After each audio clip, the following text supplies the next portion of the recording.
तो एक बार एक व्यक्ति आत्महत्या करने के लिए नदी में छलांग लगाने वाला ही था। तभी एक महाराज जी ने उसको रोका। रुक जाओ, क्या करना चाहते? उस व्यक्ति ने कहा, कर्जे में डूब चुका हूँ, पूरी तरह से इस शरीर की वैल्यू खत्म कर चुका हूँ, मैं शरीर को त्यागना चाहता हूँ, ये शरीर अब मेरे किसी भी काम का नहीं। महाराज जी ने कहा, इधर आओ, मेरे पास एक अनमोल खजाना है, उस खजाने से तुम्हारा सारा कर्जा चुका देंगे और तुम आराम से अपने जीवन को जियोगे। व्यक्ति महाराज जी के साथ कहीं जाता है। महाराज जी एक सेठ जी के पास जाते हैं और सेठ जी के कान में कुछ कहते हैं। सेठ जी कहते हैं, 2 लाख रुपए दे दूंगा। महाराज जी फिर शांत होकर फिर से सेठ जी के कान में कुछ कहते हैं। सेठ जी कहता है, अच्छा 4 लाख रुपए दे दूंगा। वो व्यक्ति घबरा जाता है, कहता कि क्या बात कर रहे हैं महाराज जी, क्या प्रॉब्लम है, क्या करना चाहते हैं? वो महाराज जी कहते हैं कि तुम्हारी एक आंख की कीमत 2 लाख रुपए लगाई है, दोनों आंख बेच देंगे, 4 लाख रुपए मिल जाएगा। सेठ जी ने कहा, नहीं, मैं इनके हार्ट भी ले लूंगा, इनका किडनी भी ले लूंगा, इनका लीवर भी ले लूंगा, इनके लंग्स भी ले लूंगा और 1 करोड़ रुपए दे दूंगा, ये अपना सारा कर्जा चुका सकते हैं।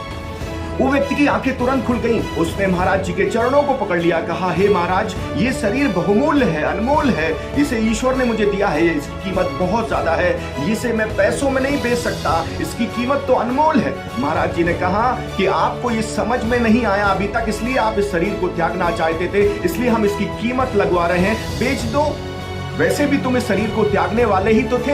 उसने कहा, नहीं महाराज, मैं शरीर को नहीं त्यागूंगा, क्योंकि अनमोल धरोहर है। ऐसे ही हम साथी बहुत बार ऐसी सिचुएशन में, परिस्थितियों में अपने शरीर को त्यागने की बात करने लगते हैं। ऐसी सिचुएशन में, ऐसी परिस्थिति में कुछ ऐसा कर गुजरते हैं जिसके बाद आपको कभी अपने आप को जवाब देने का विकल्प ही नहीं मिलता। इसलिए कभी भी किसी भी परिस्थिति, ऐसी परिस्थिति में सबसे पहले उस ईश्वर को धन्यवाद दीजिए कि उसने ये बहुमूल्य शरीर आपको जो दिया है, इसकी वैल्यू हजारों लाखों करोड़ों में भी नहीं है। अनमोल धरोहर को आपको धरोहर के तरीके से संजोना है और हमेशा इसकी वैल्यू करना है।